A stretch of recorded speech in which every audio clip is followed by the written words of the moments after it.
नमस्कार। 2025 में खेती को एक मुनाफे वाला बिजनेस बनाना चाहते हैं? अरे बिल्कुल बना सकते हैं।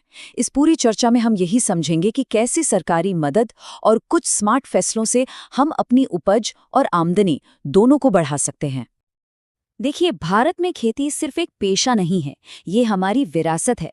लेकिन आज के ज़माने में ये एक ऐसा बिजनेस भी है जिसमें आगे बढ़ने की ज़बरदस्त संभावनाएं हैं। बस ज़रूरत है सही जानकारी और सही तकनीक की, और फिर देखिए ये सफ़र कितना फ़ायदेमंद बनता है। तो सबसे बड़ा सवाल यही उठता है कि ज़्यादा मुनाफा कमाया कैसे जाए। इसका जवाब आप जानते हैं, सिर्फ दिन रात की कड़ी मेहनत में नहीं, बल्कि स्मार्ट खेती में छुपा है। तो चलिए आज इसी स्मार्ट खेती की पहेली को सुलझाते हैं। आज हम इन 5 जरूरी मुद्दों पर बात करेंगे। सबसे पहले समझेंगे कि सरकार हमारी मदद कैसे कर रही है। फिर नाइट्रोजन से जुड़ा एक बहुत अहम फैसला लेंगे। यूरिया और अमोनियम सल्फेट की बारीकी से तुलना करेंगे और फिर देखेंगे कि अपने खेत के लिए सबसे सही क्या है। और आखिर में बात करेंगे कि जानकारी के साथ स्मार्ट खेती कैसे की जाए।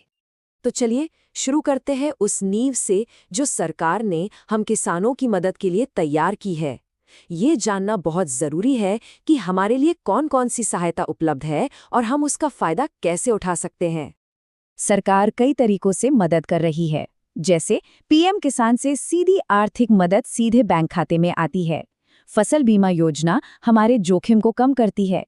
ई-नाम के जरिए हम अपनी उपज ऑनलाइन बेचकर बेहतर दाम पा सकते हैं। और मृदा स्वास्थ्य कार्ड योजना से तो हम अपनी जमीन की सेहत को बेहतर ढंग से समझ सकते हैं। पीएम किसान योजना इसका एक बहुत बड़ा उदाहरण है। इस स्कीम के तहत छोटे और सीमांत किसानों के बैंक खातों में सीधे सालाना 6,000 रुपये भेजे जाते हैं। ये एक ठोस वित्तीय सहारा है जो सही समय पर बहुत काम आता है। लेकिन बात सिर्फ आर्थिक मदद की नहीं है। सरकार टेक्नोलॉजी के जरिए भी किसानों को ताकत दे रही है। और गुजरात की स्मार्टफोन योजना इसका एक बेहतरीन उदाहरण है, जो किसानों को सीधे डिजिटल दुनिया से जोड़ रही है। जैसा कि गुजरात के कृषि मंत्री ने कहा, इस योजना का लक्ष्य ही यही है कि किसानों के हाथ में जरूरी डिजिटल औजार हों। जरा सोचिए, एक स्मार्टफोन से ही मौसम की एकदम सटीक जानकारी, फसल में लगने वाली बीमारियों पर अपडेट्स और सरकारी योजनाओं के लिए ऑनलाइन आवेदन, सब कुछ मुमकिन हो जाता है। और स्मार्टफोन जैसी टेक्नोलॉजी हमें बेहतर फैसले लेने में ही तो मदद करती है। ऐसा एक बहुत बड़ा फैसला है जो हर किसान को लेना पड़ता है और जो मुनाफे पर सीधा असर डालता है, और वो है सही नाइट्रोजन उर्वरक का चुनाव। नाइट्रोजन आप जानते ही हैं, पौधों के लिए सबसे जरूरी पोषक तत्वों में से एक है। ये क्लोरोफिल का मुख्य हिस्सा है जिससे पौधे अपना भोजन बनाते हैं। मतलब सीधी सी बात है, सही मात्रा और सही तरह का नाइट्रोजन हमारी पैदावार को कई गुना बढ़ा सकता है। तो अब आते हैं आज के सबसे जरूरी सवाल पर। नाइट्रोजन के लिए दो सबसे आम विकल्प हैं, यूरिया और अमोनियम सल्फेट। चलिए अब इन दोनों को जरा करीब से देखते हैं और तथ्यों के आधार पर समझते हैं कि कौन सा बेहतर हो सकता है। अच्छा, तो देखिए, यूरिया में 46% नाइट्रोजन होता है, जो कि काफ़ी ज़्यादा है। वहीं अमोनियम सल्फेट में 21% नाइट्रोजन के साथ साथ एक बोनस चीज़ भी मिलती है, और वो है 24% सल्फर। और ये सल्फर भी पौधों के लिए, खासकर प्रोटीन बनाने के लिए, बहुत ज़रूरी होता है। अमोनियम सल्फेट के कुछ खास फायदे हैं जिन पर ध्यान देना ज़रूरी है। पहला, इसका नाइट्रोजन हवा में गैस बनकर आसानी से उड़ता नहीं, जिससे पैसे की बर्बादी कम होती है। दूसरा, अगर मिट्टी क्षारीय है, मतलब उसका पीएच 7.5 से ज्यादा है, तो ये उसे सुधारने में मदद करता है। और सबसे बड़ी बात, ये पौधों को जरूरी सल्फर भी देता है, जो कई बार हमारी मिट्टी में कम होता है। चलिए अब इसे कुछ आसान व्यावहारिक कदमों में बदलते हैं ताकि फैसला लेना आसान हो जाए।